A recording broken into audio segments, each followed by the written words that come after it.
Et c'est ça les intelligences artificielles. C'est des choses qui ont l'air de faire des trucs intelligents, mais dans des domaines très très très restreints. Il est là pour vous rendre du rêve, il est là pour dire je vais arriver à l'AGI, et donc il faut me donner des sous, et encore plus de sous, et encore plus, 6 milliards, 10 milliards, 20 milliards. Et aujourd'hui les IA ne raisonnent pas, les IA n'inventent pas, les IA n'innovent pas. Et Elon Musk, un mois avant, il a créé sa boîte d'IA qui s'appelait XAI.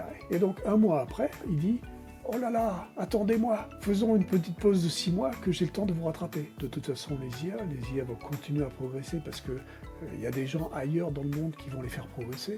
Et c'est complètement idiot de demander une pause dans l'IA. Des risques, il y en a dans tous les outils. Le marteau, je peux l'utiliser à bon escient pour planter le clou. C'est un super outil, ça marche super bien. Le marteau, je peux l'utiliser pour taper sur la tête. Tous les outils, on peut les utiliser à bon et à mauvais escient. Et nous, collectivement, on décide comment on les utilise.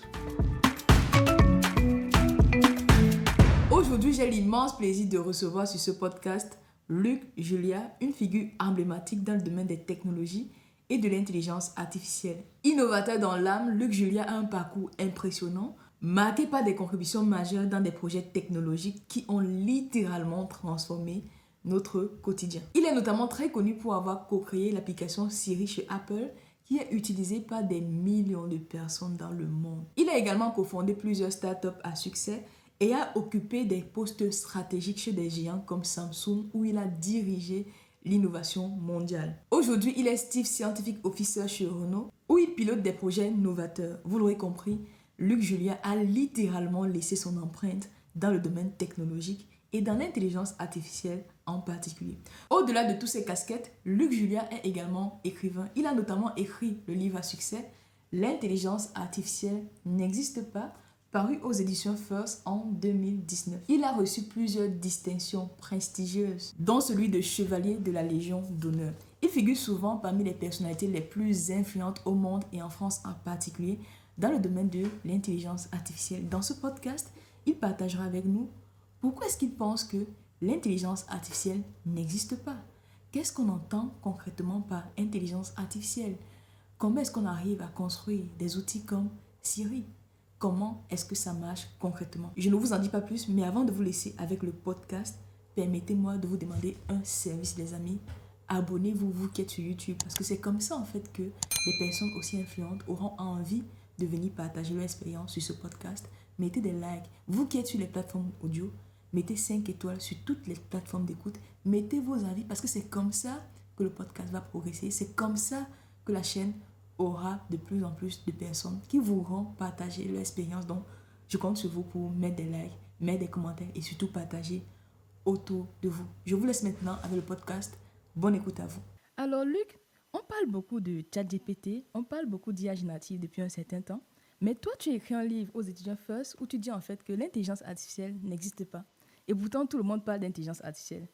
Est-ce que tu peux nous dire pourquoi tu nous dis que l'intelligence artificielle n'existe pas, alors qu'au quotidien, tout le monde en parle et tout le monde a peur justement de cela? Ouais, tout le monde en parle de plus en plus. Depuis ChatGPT, effectivement, depuis 2 ans maintenant, tout le monde en parle vraiment beaucoup. En fait, les intelligences artificielles, parce que moi je ne vais pas dire l'intelligence artificielle, je vais dire les intelligences artificielles. Ces intelligences artificielles, elles existent depuis très longtemps, officiellement depuis 1956, mais en fait depuis bien plus longtemps que ça. Mais quand je dis que l'intelligence artificielle n'existe pas, c'est l'intelligence artificielle dont on nous rebat les oreilles toute la journée dans les médias et qu'on nous dit qu'elle va nous remplacer, qu'elle va nous tuer, qu'elle va faire plein de trucs magiques. Donc c'est cette intelligence artificielle-là qui n'existe pas. Ce que j'appelle l'intelligence artificielle de Hollywood. Donc c'est l'intelligence artificielle de science-fiction, c'est l'intelligence artificielle du film Her, c'est l'intelligence artificielle du film Terminator. Donc cette intelligence artificielle-là, elle n'existe pas et elle n'existera jamais.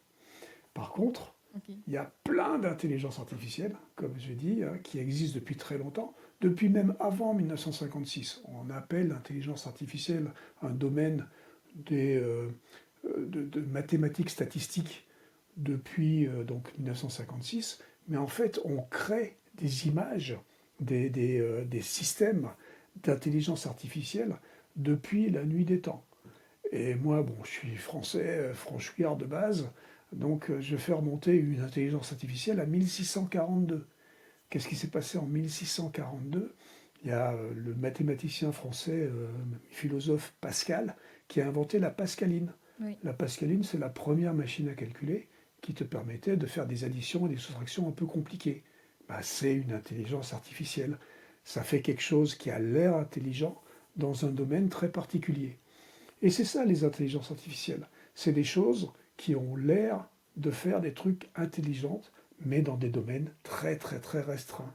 Et donc, ce qu'on appelle en anglais AGI, Artificial General Intelligence, General, ça n'existera jamais. C'est juste pas possible. Et donc, du coup, ça ne va pas nous remplacer, ça ne va pas tout changer dans nos vies, ça va améliorer certains moments de nos vies dans le travail, dans la vie de tous les jours, quand on va utiliser les outils, parce que ce ne sont que des outils, correctement, pour ce pourquoi ils ont été faits.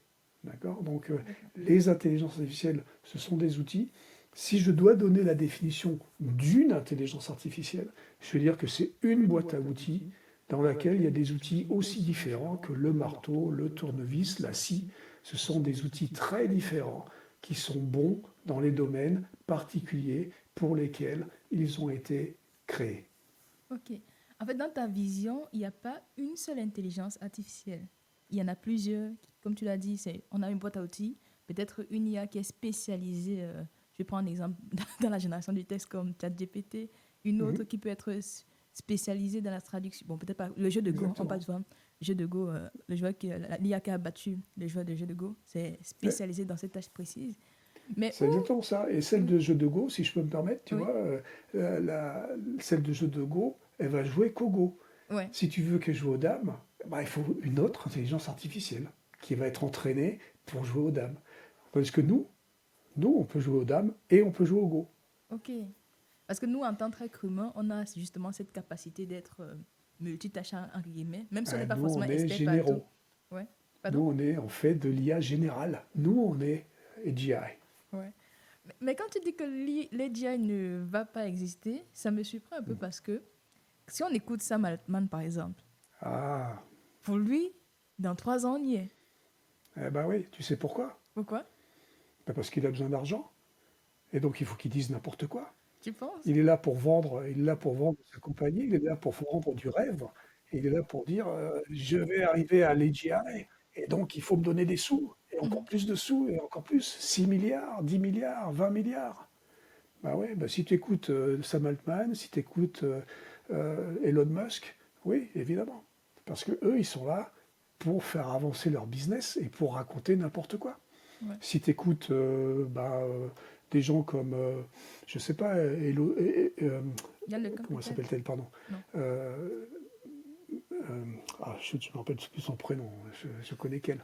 Mais Ok. Aurélie Jean, Ouais. si tu écoutes, je sais pas, des gens qui font de l'intelligence artificielle tous les jours, eh ben, eux, ils vont te dire, bah, attends, on va se calmer un tout petit peu. D'accord? On va faire des trucs très particuliers, dans des domaines particuliers qui vont être meilleurs que nous. C'est la définition même de l'outil, Mhm. mais dans un domaine particulier. Ok. Avec même Yann Lequin également, quand on l'écoute, Bah oui, en fait, c'est très optimiste. C'est un peu ce que toi tu dis aussi. Ce bah sont des évidemment, outils. il en fait. Exactement. Il fait. Tous les gens qui font de l'intelligence artificielle, ils vont te dire la même chose. Ils vont te dire, calmons-nous. Les GI, bon, il y en a qui disent, Yann Lequin, il va te dire que peut-être un jour on va y arriver. Mhm. Moi, je vais te dire non. Ah, Lui, il va te dire que peut-être un jour on va y arriver. Mais il va te dire aussi, on ne sait pas. Et c'est dans très longtemps. Et aujourd'hui, les IA ne raisonnent pas. Les IA n'inventent pas. Les IA n'innovent pas. mhm. D'accord? Ouais. Et quand tu dis ça aussi, au-delà de Sam Altman et Elon Musk, il y a aussi des personnes qui ont peur. Ils demandent même de faire une pause sur l'intelligence Ah oui. artificielle. Ça, il y a Ah notamment. bah ça, on peut parler de la pause. La Ouais. fameuse pause qu'on a demandée en mars 2023, Oui. quand des signataires ont demandé la pause de l'IA à 6 mois. Il fallait poser l'IA pendant 6 mois. Le deuxième signataire de la liste, le gars qui était en numéro 2 dans la liste, Elon c'est Musk. qui c'était? Elon C'était Musk? Elon Musk. Ouais. Et Elon Musk, un mois avant, il a créé sa boîte d'IA qui s'appelait XAI. Mhm. Et donc, un mois après, le 28 mars 2023, il dit, oh là là, attendez-moi, faisons une petite pause de 6 mois que j'ai le temps de vous rattraper. Donc, c'est du business. C'est normal, d'accord? Donc, évidemment que personne ne posera de toute façon les IA. Les IA vont continuer à progresser parce que il y a des gens ailleurs dans le monde qui vont les faire progresser. Et c'est complètement idiot de demander une pause dans l'IA. Et surtout si c'est pour la raison pour laquelle elles vont nous remplacer, nous tuer, nous je sais pas quoi. D'accord? Donc il faut arrêter un peu le délire. Ouais. Et il faut arrêter le délire. Quand j'écoute les gens qui me demandent de faire la pause, par exemple, ils mettent en avant des risques. Il y a notamment un Français qui a une chaîne YouTube, Science for All, qui est reconnu dans le domaine de la reconnaissance, pardon, comment on appelle ça, contrôle les algorithmes de recommandation, voilà. En fait, il y a beaucoup de risques dans ces domaines-là, et c'est la raison pour laquelle ils demandent de faire une pause, parce qu'il y a... Bon, en parlant de risques, déjà, toi, quels sont les risques que tu identifies et comment est-ce qu'on peut les Mais écoute-moi, contrecarrer? Abel, je veux dire, des risques, Ouais. il y en a dans tous les outils. Le marteau, il y a un risque. Mhm. D'accord? Le marteau, je peux utiliser à bon escient pour planter le clou. C'est un super outil. Ça marche super bien. Le marteau, je peux utiliser pour taper sur la tête. D'accord? Et donc, c'est risqué. Ça fait mal. C'est pas bien. Tous les outils, on peut les utiliser à bon et à mauvais escient. Mhm. Et nous, collectivement, on décide comment on les utilise. Et on fait des règles, on fait des lois, on régule. Parce qu'à la fin, tous les outils, comme le marteau, c'est moi qui tiens le manche. Les IA ne vont pas faire les trucs tout seuls. D'accord? Et donc, le risque des IA, eh ben, c'est le risque que je veux bien leur donner. Parce que moi, je vais l'utiliser de la mauvaise manière. Et les outils sont très puissants. Je peux utiliser ces outils pour faire beaucoup de dégâts. Je peux utiliser l'intelligence artificielle générative qui va générer des images pour générer des deepfakes, Ouais. pour générer des trucs qui vont heurter des gens. Je peux le faire. C'est dangereux. Oui, c'est pas bien. Je peux utiliser l'IA générative pour faire des trucs super bien. Donc c'est à nous de décider comment on l'utilise, c'est à nous de décider ce qui est bien, ce qui n'est pas bien, et c'est à nous de demander les réglementations qui vont bien. Mais on ne peut pas demander des pauses. Ouais. Après, je vais bien comprendre l'argument des personnes qui mettent en avant la pause. Ils disent en fait que la pause, ça peut être bénéfique justement parce que tu as bien dit que ce sont des outils. Le problème qu'ils mettent en avant souvent, c'est le fait que c'est un outil et toi, je pense que toi, tu crois à l'être humain, au fait qu'on saura bien l'utiliser l'outil avec la bonne notice. Mais il y a quand même quelques personnes qui sont mal intentionnées. Donc, on donne quand même du pouvoir à ces personnes-là. Ça veut dire Ah qu'elles bah auront oui. plus de facilité à Et proliférer, justement. tu crois que si on fait une pause, ils vont pas l'utiliser? Mais ce sera Personnellement, les premiers à l'utiliser. ouais, Ce sera les premiers à faire les trucs mauvais. ouais. Et comme ces outils, quand on peut les utiliser à bon et à mauvais escient, Mhm. en général, c'est une course. Si les gentils y posent, bah, les méchants, ils vont prendre beaucoup d'avance. Ouais. Donc arrêtons d'être bisounours et de dire que machin, il faut faire des pauses, machin, gna gna gna. Je veux dire, c'est complètement idiot. On ne peut pas poser parce que de toute façon, les autres ne poseront pas. Et on ne pourra pas imposer à tout le monde de dire de faire des pauses. Et il vaut mieux comprendre, apprendre comment ça marche, quels sont les problèmes, plutôt, et puis essayer de les réguler ensemble, au lieu de dire on va poser en espérant que Que tout le monde pose son stylo. ah ouais, ça n'arrivera pas. Et surtout pas les méchants. Les méchants, je peux t'assurer qu'ils vont utiliser les trucs au maximum. On ne fait pas de pause, qu'est-ce qu'on fait? On continue. Oui, Et comment est-ce on que... continue, on apprend, on s'éduque. Mhm. Ouais. Et, bon, en parlant de l'apprentissage, je veux bien qu'on revienne un peu sur le fonctionnement, parce que dans ma communauté, il y a beaucoup de personnes qui veulent comprendre justement comment ces outils-là fonctionnent. Toi, tu as travaillé pendant des vingtaines d'années sur les outils d'intelligence artificielle. Tu as notamment co-créé Siri. Est-ce que tu peux nous expliquer de façon simple, et même d'un point de vue technique, si on peut aller plus loin, comment des outils comme ChatGPT fonctionnent de façon concrète?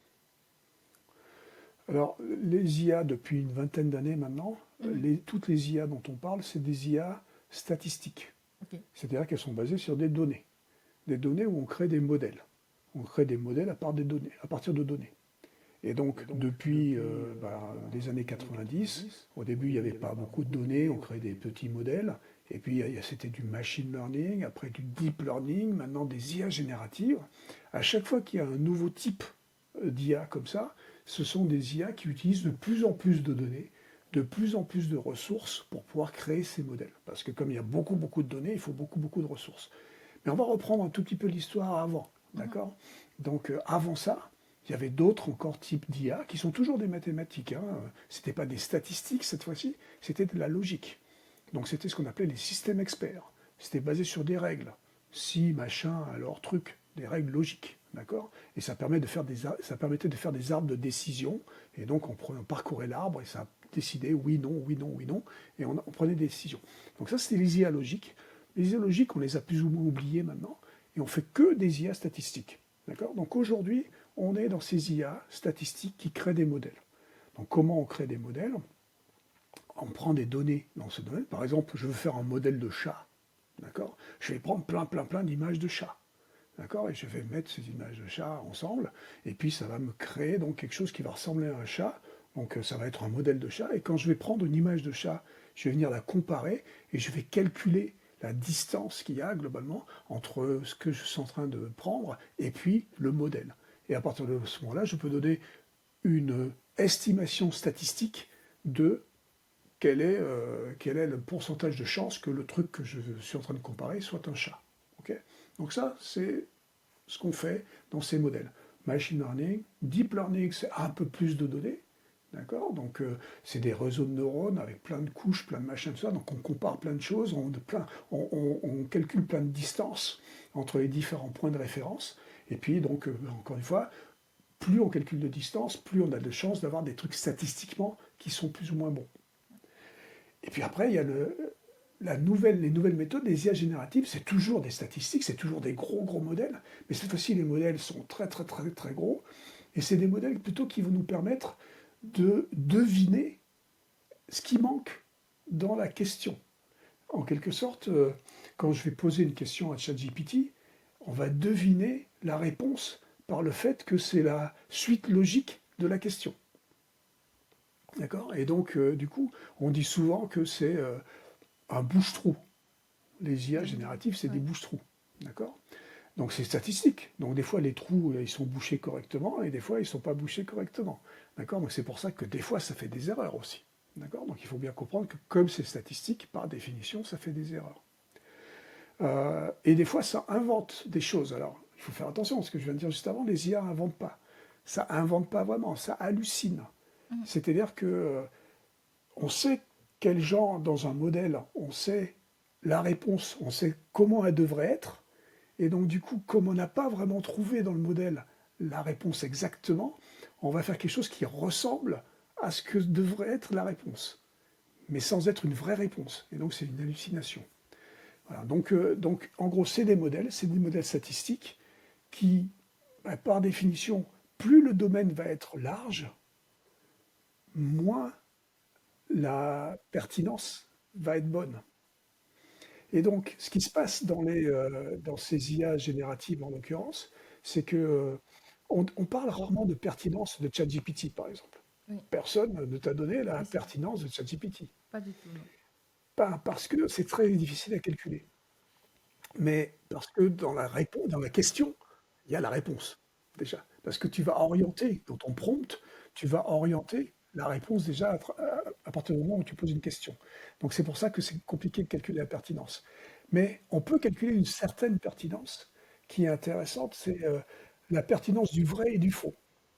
Alors pour ça, comment on fait? Il y a l'université de Hong Kong qui, en février 2023, a donné des millions de faits, des faits vrais, des faits qui sont considérés comme vrais dans le monde.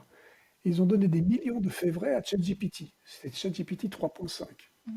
Et ils ont demandé à ChatGPT, est-ce que ce fait est vrai ou est-ce que ce fait est faux? Si ChatGPT dit ce fait est vrai, ChatGPT, ah bon, parce que c'est vrai. Mhm. Si ChatGPT dit c'est faux, ChatGPT a faux, parce que c'est vrai. Ok. OK? Donc du coup, on calcule la pertinence du vrai et du faux.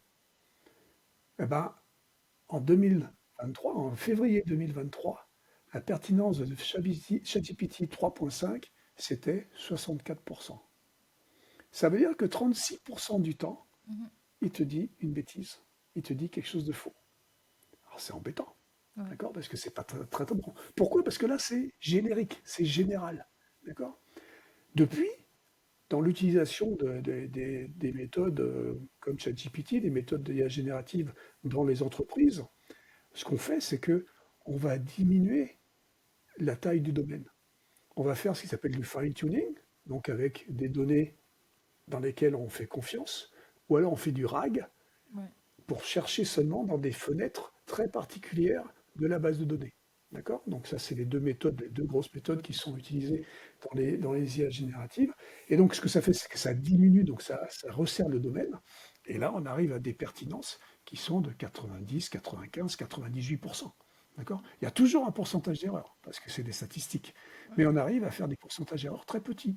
Donc, plus ça va être spécialisé, plus les pourcentages d'erreur vont être faibles, et plus ils vont être pertinents, et plus ça va être intéressant à utiliser. Ouais. Donc, en gros, finalement, ce sont des outils, comme tu as dit, tu as parlé de bouche-trou. Enfin, ça prédit, entre guillemets, le mot suivant à partir du Ouais, prompt que tu as donné exactement. dès le départ. Et tu as parlé des deux techniques, notamment fine-tuning, qui permet justement de réentraîner, entre guillemets, ces modèles-là avec nos propres données internes.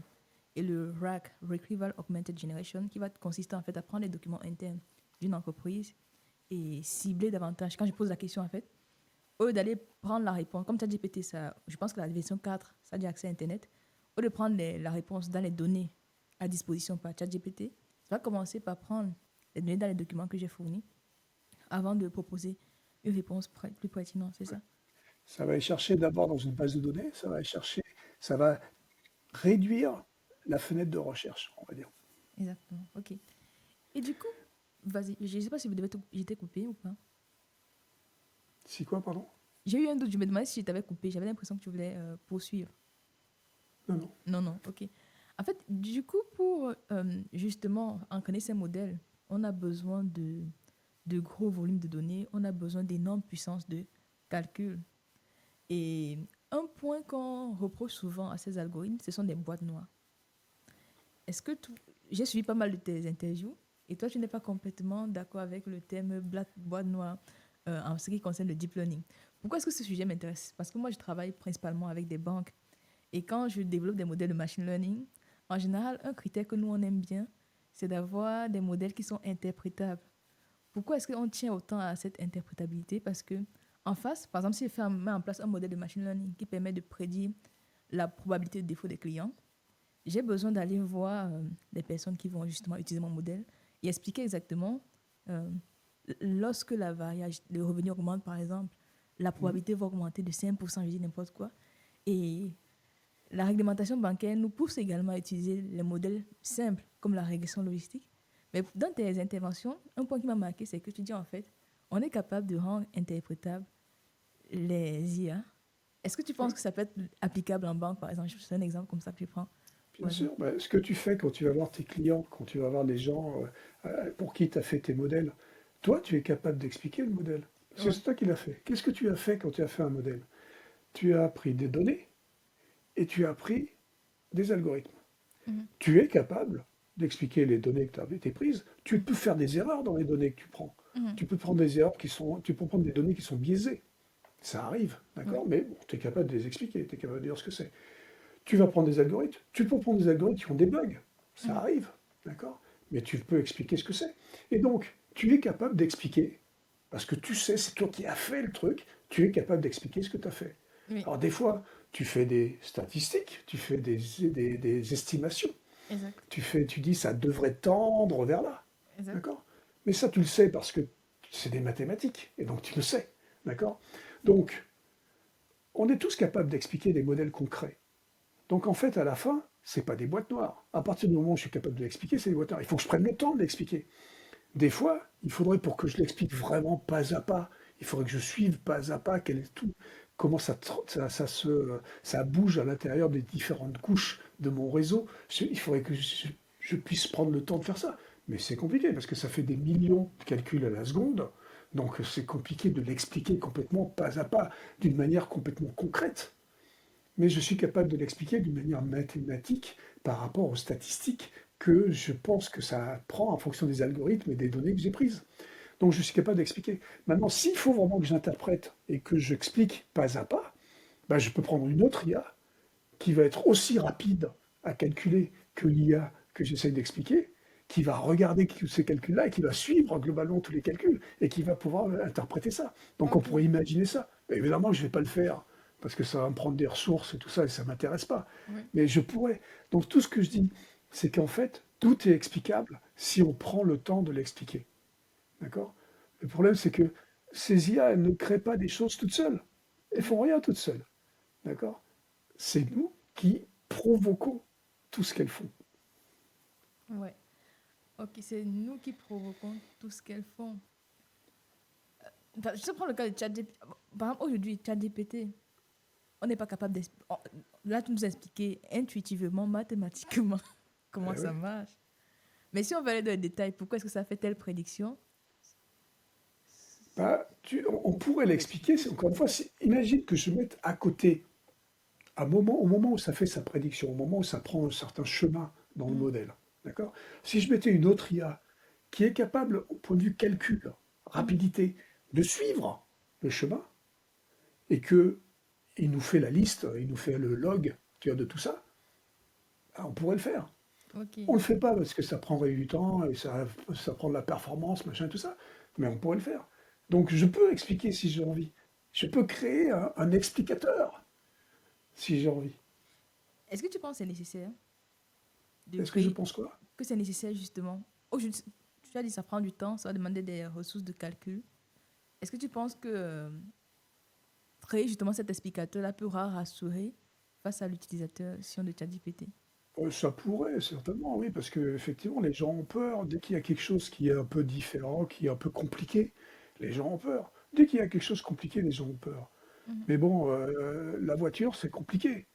Je veux dire, aujourd'hui, plus personne veut savoir comment ça marche. D'accord? On s'en fout. D'accord? Le cinéma, au début, c'était compliqué. D'accord? Mais on n'a pas, il y a des gens qui ont expliqué un peu, et puis bon, plus personne aujourd'hui se demande comment ça marche et il s'en fout. Donc, pff, Enfin, ok. ça sert à rien, Ok, globalement. ok, j'ai compris. Ça, c'est très clair en fait. Donc, là, ce sera plus en fait de la pédagogie qu'il faut faire auprès de la population et Oui, rappeler il faut justement. expliquer, il faut expliquer ce que c'est et ce que c'est pas, surtout. C'est Mhm, pas magique. Voilà, c'est pas de la magie. D'accord? mhm. C'est des mathématiques. D'accord? Donc c'est pas compliqué. Enfin bon, c'est compliqué si, mais c'est des mathématiques. Et donc du coup, il faut juste respirer un tout petit peu, arrêter de raconter n'importe quoi, arrêter de donner une dimension fantastique, une dimension de science-fiction à ce truc-là. D'accord? Ce n'est pas de la science-fiction, c'est de la science. Donc, vous avez bien compris, ce n'est pas de la science-fiction. Prenez le temps de tester. Parce que je suis souvent surprise par les personnes qui n'ont pas encore testé justement les outils d'IA générative. Est-ce que tu l'utilises toi à titre personnel ou pas? Ben, évidemment, j'utilise comme tout le monde. D'accord? Pour faire des traductions, pour faire des résumés, pour faire des trucs, pour aller plus vite dans des trucs que j'écris, pour que ça me donne des idées de comment formuler des phrases, pour décider des trucs. Je suis nul en dessin, donc Midjourney est mon ami. Mhm. Je veux dire, oui, évidemment, je les utilise tous les jours. Et j'utilise les vieilles IA, comme j'utilise les nouvelles IA. J'utilise toutes les IA. Évidemment, c'est des outils. Pourquoi je me passerais d'utiliser ces outils? Par contre, je connais leur capacité à me raconter des bêtises. Donc je fais attention, d'accord? Et je connais aussi, on n'en a pas parlé encore, leur capacité d'impact sur la planète, Ouais, d'accord? effectivement. Donc je fais la balance entre le pour et le contre. Est-ce que je vais utiliser mon crayon et mon papier pour faire ça parce que je peux le faire rapidement? Ou est-ce que je vais utiliser une IA générative pour faire ça et donc utiliser plein de ressources? Bah, je fais attention. Ouais. Et en parlant de planète, on sait bien qu'entraîner toutes ces ressources-là, c'est un coût énergétique, en fait. C'est vraiment... Ouais. on peut faire beaucoup de tâches sans... L'être humain, comme tu le disais. Dans tes interventions, tu prends tout le cas des images de chiens et de chats. Un enfant de 2 ans, si je présente deux images de chats différentes 2 fois, elle est capable d'expliquer le chat, ce que c'est que le chat, même dans le noir. C'est l'exemple que je prends souvent. Mais si par contre, pour l'IA, il faut des milliards de photos pour y arriver, Ouais. Des est-ce... centaines de milliers, Ouais, ouais. ouais, c'est ça. Et du coup, est-ce que... Ouais, bah, c'est la différence. C'est justement, ça prouve que ces intelligences artificielles ne sont pas intelligentes. Ouais. Si tant est que c'est intelligent de reconnaître un chat, je sais pas. Mais en tout cas, ça n'a rien à voir. Notre cerveau n'a rien à voir avec les intelligences artificielles. Les intelligences artificielles, ça crée des modèles simples, finalement. D'accord? C'est Ouais. des trucs simples. Mais il faut, pour les trucs simples, il faut beaucoup de données. 100 000 images de chat pour reconnaître un chat. Nous, 2 images de Mhm. chat pour reconnaître un chat. D'accord? Et puis, on parlait de ressources. Il n'y a pas que l'énergie. Et c'est Mhm. ça qui est embêtant, c'est qu'on ne sait pas. Donc, quand je dis qu'il faut s'éduquer, qu'il faut comprendre comment ça marche, il faut comprendre aussi quels sont les impacts. Tu vois, on parle de ChatGPT souvent. Alors, c'est difficile de donner des chiffres exactement parce que ça dépend de plein de choses. Mais on peut considérer que 20 interactions pardon, de ChatGPT, ça utilise 1 litre d'eau. Et l'eau, c'est une ressource qui est compliquée, hein, donc il va falloir faire attention. Alors il y a non seulement l'électricité, mais il y a aussi l'eau. Il y a beaucoup de choses, il y a beaucoup de ressources de la planète qui sont utilisées, d'accord? Donc, sachant qu'il y a des millions de requêtes ChatGPT tous les jours, ça fait des millions de litres d'eau qui sont gâchés. Mhm. C'est dans les data centers pour refroidir les data centers, mais c'est gâché. D'accord? Donc, il faut comprendre qu'il n'y a pas que l'électricité. Et en plus, ces IA génératives sont bien pires que les IA précédentes, que le machine learning ou le deep learning. Parce que les IA génératives, bon, toutes ces IA, le deep learning, machine learning, comme on a dit, c'est des modèles. Faire des modèles, ça prend beaucoup de données, ça prend beaucoup d'énergie pour créer le modèle. Donc, à la création de modèles, ça prend beaucoup d'énergie. OK? Bon. Mais les IA génératives, à l'inférence, c'est-à-dire au moment où on utilise les modèles, Ah, ok. ça utilise aussi de l'électricité, ça utilise aussi des ressources comme l'eau, comme on vient de savoir. Alors que les IA d'avant, les vieilles IA d'il y a 2 ans, elles utilisaient pratiquement pas de ressources en inférence. D'accord? Le machine learning, deep learning, les modèles étaient plus petits, donc du coup, ça utilisait presque pas de ressources. Là, les IA génératives, les modèles sont énormes, et donc elles utilisent des ressources à l'inférence. Ça veut dire quoi? C'est qu'au moment où j'utilise même ces IA, quand je pose des questions, je pète de l'électricité. Ouais. J'utilise de l'eau. Et ça, il faut faire attention, il faut le savoir. Et donc, du coup, quand on le sait, eh ben, on va faire la balance de savoir est-ce que je dois utiliser pour ça ou pas. Ouais. D'accord? Toujours se poser la question, est-ce que je vais prendre un marteau-piqueur pour faire un machin que je peux faire avec ma pioche? Effectivement, bien se demander vérifier la pertinence, en fait, de l'acte qu'on va... comment dirais-je? De l'utilisation qu'on en fait pour s'assurer, en fait, qu'on ne gaspille pas, justement, des ressources que tu as décrites. On a parlé énormément de d'IA générative, on a parlé de comment ça fonctionne. Et je sais également que toi, tu es le co-créateur d'un outil que plus de 3 millions de personnes dans le monde utilisent, Siri. Et d'ailleurs, moi, j'ai un Apple, j'utilise Siri. Récemment, Apple va lancer Apple Intelligence. Je veux savoir, en fait, comment toi, déjà, d'où est venue l'idée de Siri? Comment est-ce que fonctionne ce type d'assistant intelligent? Et c'est quoi ta vision par rapport à la venue de Siri et surtout Apple Intelligence? Ça fait une longue question, donc je te laisse répondre. Ouais.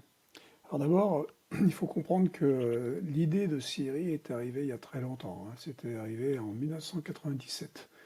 Donc c'était avant Google. Mais c'était Mhm. juste après l'arrivée d'Internet, en gros. D'accord? Donc l'idée, c'était de dire, bah, il y a Internet qui arrive, on avait compris que ça allait être la plus grande base de données du monde, que ça allait être énorme, qu'il y allait y avoir plein de données, qu'il y allait y avoir plein de trucs là-dedans. Et donc on s'était dit, comment on va trouver des trucs sur Internet? Encore une fois, c'est avant Google. D'accord? Donc c'est avant la recherche de Google. Et on s'est dit, la meilleure façon de chercher, ça serait de chercher en langage naturel, en parlant à Ouais. Internet. Et donc on s'est dit, on va faire un assistant qui va être un assistant Internet. en gros, qui va me permettre de demander n'importe quoi à Internet. Trouve-moi tous les hôtels avec une piscine à San Francisco. Dis-moi comment on fait la recette du gâteau basque. Donc c'était l'idée de créer cet assistant qui allait qui allait permettre de trouver n'importe quoi sur Internet. Et donc c'est ce qu'on a fait. Ça a évolué, évidemment, hein, comme toutes les idées, ça a évolué au cours du temps avec l'arrivée de Google, l'arrivée des moteurs de recherche, etc. Et l'arrivée du iPhone, l'arrivée de l'Android Phone dans les années 2007-2008, donc 10 ans plus tard. Et le fait que Steve Jobs, le patron d'Apple de l'époque, ait compris que c'était quelque chose qui allait être intéressant pour l'iPhone. Et donc il a racheté Siri pour pouvoir le mettre dans le téléphone. Et c'est pas 3 millions de personnes, c'est 300 millions de personnes qui l'utilisent Oh, à wow. J'ai l'époque. sous-estimé, Et effectivement. aujourd'hui, c'est 500 millions de personnes Ouais. qui utilisent Siri. Donc c'est beaucoup, beaucoup de gens, effectivement, qui utilisent Siri. euh, Parce que c'est simple à utiliser, parce que c'est du langage naturel, parce que c'est de la parole. Un peu comme ce qu'on voit aujourd'hui avec les IA génératives. Si ça a beaucoup, beaucoup marché, s'il y a beaucoup d'utilisateurs des IA génératives, c'est parce que c'est simple à utiliser. Il suffit dans le prompt de taper quelque chose en langage naturel, sans avoir à apprendre de langage de programmation, de trucs compliqués. Il n'y a pas d'interface, hein. L'interface, nous, c'était le vocal. Là, c'est le prompt. Donc Siri était un reconnaisseur de la parole avec ce qu'on appelle du Natural Language Processing, donc du langage naturel, en français, c'est du langage naturel, je ne sais même pas comment on dit en français en fait. Mais voilà, donc c'était pour comprendre. Donc il y avait la partie de comprendre les mots, et puis après il y avait la partie comprendre le sens. Et une fois qu'on comprenait le sens, on pouvait chercher sur Internet les choses que on voulait demander. Voilà. Donc ça a marché pas très très bien, hein. C'est-à-dire que les taux de reconnaissance dans les années 90, on parlait de 80-90% de reconnaissance, ce qui n'est pas beaucoup. Mais bon, on arrivait quand même à des choses qui étaient relativement intéressantes et qui ont donné un outil qui marchait relativement bien. Aujourd'hui, quand on parle de AI, donc Apple Intelligence, parce que Apple, évidemment, s'est approprié l'AI, Artificial Intelligence.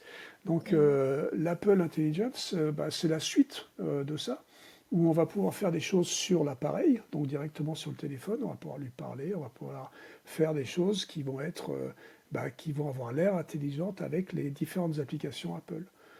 Donc l'Apple Intelligence, ils sont un peu en retard par rapport à OpenAI, par rapport à Google, par rapport à Microsoft donc aussi. Mais bon, ils prennent leur temps et ça ne va pas remplacer Siri, ça va être quelque chose qui va augmenter encore Siri. C'est-à-dire que petit à petit, ils vont rajouter OpenAI d'ailleurs, c'est la première version, et petit à petit, ils vont remplacer OpenAI certainement par leur propre version d'une IA générative qui permettra à Siri d'être juste plus performant parce qu'il comprendra plus de choses, il pourra boucher plus de trous par rapport à ce qu'on disait tout à l'heure. Et d'un point de vue purement technique, qu'est-ce qu'il faut pour justement arriver à créer ce type d'assistant, que ce soit en termes d'équipe, en termes de compétences ou en termes de matériel? Alors, tout à fait, au début, c'était il y a longtemps, donc, comme j'ai dit, c'était des techniques qui étaient relativement simples. Bon, il fallait de l'expérience, c'est-à-dire qu'on s'est basé. La reconnaissance de la parole, c'est quelque chose qui a commencé dans les années 40, 50, donc ça fait très très longtemps qu'on essaie de faire. Donc, les équipes qui ont travaillé sur ça dans les années 90, sur Siri et sur les choses qui ont donné Siri plus tard, elles étaient relativement petites, hein. Il y avait une dizaine de personnes à SRI, à Stanford Research à l'époque. Et puis après, la compagnie elle-même, c'était une quinzaine, vingtaine de personnes. Tout à fait le début de Siri chez Apple, c'était 17 personnes qui se sont transformées en 85 personnes en un an. D'accord. Donc c'était une petite centaine de personnes qui travaillaient parce que c'était du back-end au front-end, donc des serveurs à l'application qui tournait sur l'iPhone iOS. Donc Donc c'était une petite centaine de personnes, c'était pas énorme, et des gens qui qui travaillaient dans n'importe quel de ces domaines, donc créer des serveurs, créer des bases de données, créer des choses qui allaient faire le reconnaisseur qui est sur Internet, et puis créer donc les applications iOS qui allaient se connecter aux autres applications pour les restaurants, les scores de sport, etc., etc. Donc, c'était pas énorme et les technologies étaient relativement simples. Euh, Ça, c'était donc dans les années, on va dire, entre 1997 et 2011, quand c'est sorti officiellement et donc quand il y a eu ces 300 millions d'utilisateurs. Et après, ça a évolué un peu, pas beaucoup, mais c'était du machine learning, hein, tout ça, donc dans les années 90 jusqu'aux années 2000. Et dans les années 2010, ils ont bougé dans du deep learning. Donc on a Mhm. commencé à avoir des trucs qui étaient un peu plus performants en qualité de reconnaissance. Et là, bah, maintenant, ils bougent dans les IA génératives. D'accord. Donc, encore 10 ans plus tard, donc maintenant en 2024-2025, ils vont faire cette Apple Intelligence, donc, qui est des IA génératives. Ouais. Et, et du coup, s'il fallait faire quelque chose différemment dans la création de cet outil-là, qu'est-ce que toi tu penses que tu aurais fait différemment? Tu veux dire maintenant, aujourd'hui, par Aujourd'hui, rapport ouais. S'il à fallait Apple recréer aujourd'hui, Intelligence? et par rapport à ce que tu Bah, connais, par rapport ouais, bah, nous, on aurait à ton fait. recul. On est parti d'Apple parce qu'on pensait qu'il fallait faire les choses différemment. Ok. Donc, sinon, je serais toujours à Apple aujourd'hui. Mhm. Je pense que Apple aime bien tout contrôler les différentes technologies qu'ils utilisent et contrôler tous les services. Et donc, du coup, nous, on a été un peu déçus par le nombre de services qui étaient disponibles à travers Siri.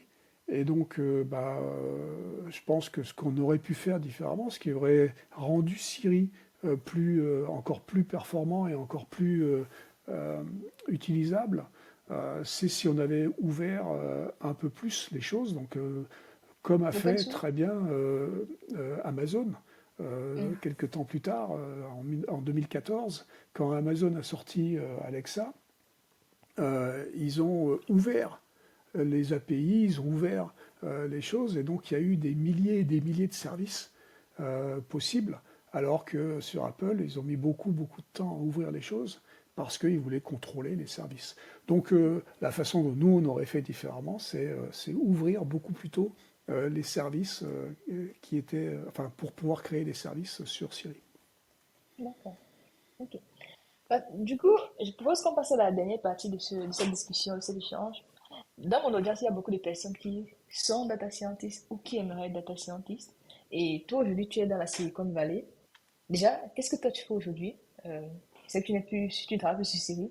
J'ai vu sur LinkedIn que tu es chez Renault. Est-ce que tu peux nous dire concrètement ce que tu fais aujourd'hui chez Renault? Aujourd'hui, je fais de l'intelligence artificielle chez Renault, hein. C'est-à-dire que moi, je fais que de l'intelligence artificielle, des intelligences artificielles. Donc l'intelligence artificielle, elle est partout, comme on a dit, elle est partout, elle a des formes différentes, hein. Donc dans une Mhm. entreprise comme Renault, ça peut être très bien dans les usines, avec tous les robots qui ont beaucoup de données, donc pour savoir quand est-ce qu'un robot va tomber en panne, hein, donc de la maintenance prédictive. Mhm. Donc des choses comme ça. On peut être dans la voiture, à l'extérieur de la voiture, pour regarder ce qu'il y a autour, pour reconnaître les dangers, pour reconnaître les dangers. Donc beaucoup de reconnaissance. Reconnaissance avec des caméras, avec des lidars, des radars. Donc on peut imaginer beaucoup de choses à faire pour la sécurité des voitures, pour faire en sorte d'aider à la conduite. Donc il y a beaucoup de choses qui se font autour de ça. Et il y a beaucoup de choses qui se font à l'intérieur de la voiture pour avoir une meilleure interaction avec la voiture, hein. Donc, on a sorti, par exemple, dans la dernière Renault 5 qui sort en ce moment, il y a un petit avatar rigolo avec qui je peux parler, qui est proactif et qui est réactif. Donc, je lui parle, il me parle et il fait des choses, il m'apprend des choses et je peux lui poser plein de questions sur la voiture et puis même sur le monde parce qu'il y a un petit ChatGPT aussi, donc je vais lui poser plein de questions. Donc on travaille sur tous les aspects en fait de la voiture. On travaille aussi pour les gens qui travaillent chez Renault, donc pour leur apporter des outils pour travailler au quotidien. Donc n'importe quel corps de métier, hein, les fonctions support, le design, le marketing, etc. Donc on crée plein de petits outils un peu partout et donc on amène l'intelligence artificielle, on explique l'intelligence artificielle à tous les employés. Donc ça c'est le rôle que j'ai aujourd'hui chez Renault. Ok. Euh, pour répondre à la question de ce qu'il faut pour devenir un bon data scientist ou travailler dans l'intelligence artificielle ou n'importe quoi. Alors, bah, il faut aimer les maths, d'accord? Parce que, Ah, tu comme m'en je avant les dis, maths. Beaucoup de personnes disent qu'en fait, pour être data scientist, il ne faut pas les mathématiques. Parce que finalement, quand tu veux développer un modèle, il y a déjà des outils qui existent. Tu importes des packages, tu entraînes ton modèle et puis voilà. on arrive à faire de la maintenance prédictive. Est-ce que les maths, c'est... Pourquoi tu mets en Les avant les maths, c'est maths en premier? important. Les maths, c'est important parce que ça te permet quand même de comprendre ce que tu fais, d'accord? Donc, tu peux toujours utiliser les outils sans comprendre. Bon, c'est bien, et tu vas faire ce que fait tout le monde. Et Ouais, donc, tu peux être data scientist en faisant ce que fait tout le monde. Très bien. Ou tu peux inventer des nouvelles façons de faire les choses. Et donc, pour ça, bah, il faut avoir, je pense, un bagage mathématique. Par contre, ce que je vais te dire, ça sert strictement à rien d'apprendre des langages. Ça, des langages informatiques, ça ne sert strictement à rien. ah oui? Parce que de toute façon, le temps que tu sortes de l'école, le langage informatique, il aura disparu et ce sera un nouveau. Et donc, il vaut mieux être logique et avoir des notions d'algorithmique, des notions de mathématiques, encore une fois, de logique et de probabilité, parce que là, tu vas pouvoir apprendre très facilement un nouveau langage. Un nouveau langage, c'est quoi? Ça va être 100, 200, 500 commandes. C'est rien du tout. D'accord? Ouais. Donc un langage, ça ne sert strictement à rien. Ah, D'accord? Moi, à l'école, j'ai appris le Fortran. Je n'ai jamais utilisé le Fortran dans ma vie professionnelle. D'accord? Et ouais. j'étais très content d'apprendre le Fortran. J'ai appris le Pascal, le Fortran, le Lisp, le machin. J'ai appris plein de langages. D'accord? J'en ai utilisé très très peu après dans ma vie professionnelle. Et j'ai utilisé plein de nouveaux langages qui sont apparus petit à petit. Et tous les jours, j'apprends un nouveau langage et c'est très bien. Et aujourd'hui, je sais que de toute façon, quel que soit le problème qu'on va me poser, et si on me dit il faut que tu programmes en ça, eh ben ça, je pourrais l'apprendre en 2 jours. D'accord? Et donc, j'ai zéro problème. Donc, apprenons plutôt l'algorithmique, apprenons plutôt les mathématiques, et après, on peut s'adapter à n'importe quoi. Exactement. Et ça, j'aime beaucoup le message que tu passes là, parce que c'est aussi l'un des messages que je passe sur ma chaîne YouTube. Parce qu'il y a toujours le fameux débat de la communauté data scientist R ou Python. Alors que la réalité, c'est, si je connais faire l'algorithmique et j'ai l'esprit logique, je suis capable d'apprendre R en un week-end, je suis capable d'apprendre Python. Génial. Et Effectivement. puis, Python et R, c'est j'arrive à apporter la 50 valeur. commandes. 50 commandes. Je vais dire, ça va aller. 50 commandes. On va s'en sortir. Exactement. Et maintenant, avec l'IA générative, est-ce que tu penses que c'est vers là il faut l'intégrer dans l'apprentissage? C'est Bien quoi ta sûr. position là-dessus? Bah, Merci. l'apprentissage, en fait, ça s'intègre automatiquement dans l'apprentissage. Les IA génératives, je vais m'en servir pour faire mes devoirs. Oui, ça ne me dérange pas. Il faut que je relise, parce que ça va me dire des bêtises. Donc il va falloir que je check mes sources et tout ça. Donc, mais je vais utiliser l'IA générative comme moi j'utilisais Internet il y a 25 ans, ou comme moi Exact. j'utilisais l'encyclopédie Universalis il y a 30 ans, il y a 40 ans. D'accord? Donc c'est un outil.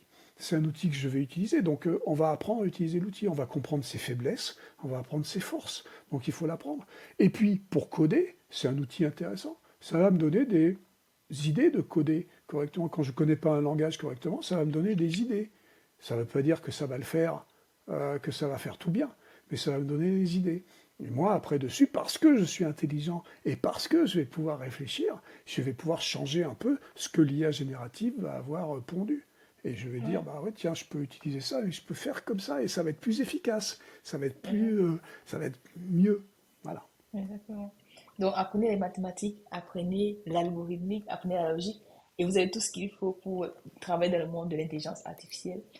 Et une dernière question sur le sujet que j'ai pour toi. Beaucoup de personnes rêvent, on a encore le rêve américain, peut-être avec les contraintes climatiques, climatiques. Beaucoup de personnes veulent encore aller aux États-Unis, aller dans la Silicon Valley. Comment est-ce qu'on fait pour justement réaliser ce rêve? Comment est-ce qu'on fait pour travailler dans ce type de boîte, chez Apple, chez Google? Ouais, bah, il faut demander déjà. Donc, il faut Voilà. commencer par faire des demandes, aller regarder les postes, les machins, tout ça, regarder.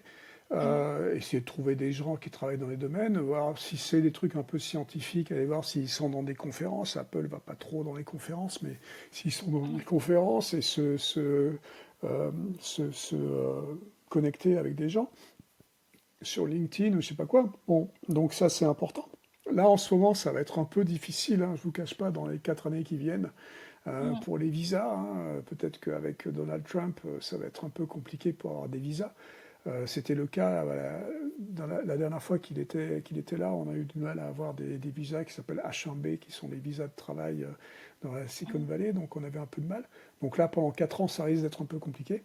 Mais sinon, en général, il faut trouver donc, un endroit, des personnes, un domaine particulier, montrer qu'on est capable de faire des trucs, et puis discuter avec les gens, regarder les postes qui sont ouverts, et puis faire des demandes, et des demandes, et des demandes.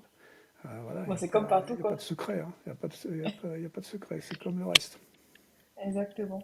Merci beaucoup, Luc, d'avoir accepté mon invitation. Donc, pour terminer, je te poser quelques questions flash. Euh, Quelle est ta prédiction sur l'évolution de l'IA générative sur les 10 prochaines, de l'IA en général sur les 10 prochaines années? Est-ce que toi, tu as des prédictions comme ça? Alors moi, je fais rarement des prédictions parce que je suis pas Elon Musk et je veux pas être Elon Musk.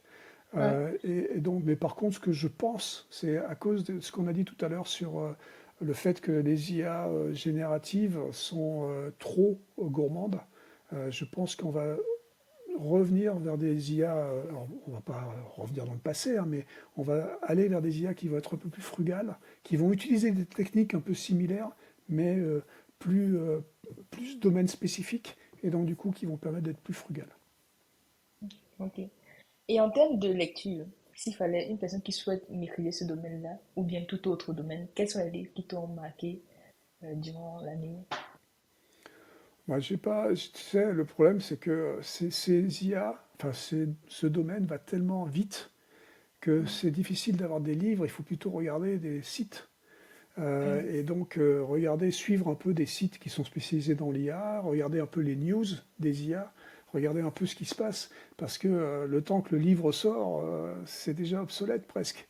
D'accord? Sauf Ouais. si c'est des livres un peu philosophiques, comme celui que tu as montré tout à l'heure, Ouais. c'est plus de la philosophie que de l'actualité. Mm. Euh, mais pour suivre, il vaut mieux suivre sur Internet que ça. Sinon, dans les livres philosophiques, dans les trucs que j'aime bien, il y a un auteur que j'aime bien, qui est un prof, qui était mon prof d'IA en fait, et qui est à moitié prof d'IA, à moitié philosophe. C'est Jean-Gabriel Ganassia. Et donc, je recommande les livres de Jean-Gabriel Ganassia. Super. Merci, on va mettre tous les liens en description. Et pour terminer, qui est-ce que tu aimerais écouter sur ce podcast? J'ai pas compris, pardon? Qui est-ce que tu aimerais écouter sur le podcast? S'il y avait une personne à écouter, ce serait qui? Oh, bah, il faut écouter, j'ai donné les noms tout à l'heure de Aurélie Jean, il faut écouter Yann Lequin, il faut écouter les gens qui font de l'IA, quoi. Super. Merci beaucoup, Luc. Avec plaisir. Bravo, vous êtes arrivé à la fin de ce podcast et vous comprenez maintenant pourquoi est-ce que Luc Julia pense que l'intelligence artificielle n'existe pas. N'hésitez pas à me dire en commentaire qu'est-ce que vous en avez pensé, qu'est-ce que vous avez appris de cet échange avec Luc Julia, qu'est-ce que ça vous a inspiré. Partagez vos retours en commentaire. Et comme dans tout, moi je vous recommande toujours de voir les deux visions, d'écouter les personnes très optimistes comme Luc Julia qui croient en l'humanité, qui pensent que l'intelligence artificielle en fait c'est un outil comme le marteau. En fait, on prend le marteau, on sait que le marteau c'est dangereux, mais on l'utilise pour son côté positif, ok? Mais n'oublions pas que ces outils ont également des risques. Et si vous souhaitez bien comprendre quels sont les risques de l'intelligence artificielle, je vous invite à regarder cette vidéo qui s'affiche juste là pour vous, qui est sur YouTube, que j'ai fait avec Maxime Fournès, qui pense qu'on doit faire une pause urgente sur l'intelligence artificielle. Si vous souhaitez savoir pourquoi, allez regarder ce podcast et nous, on se dit très bientôt pour un nouvel épisode. Prenez bien soin de vous et à très bientôt. Bye.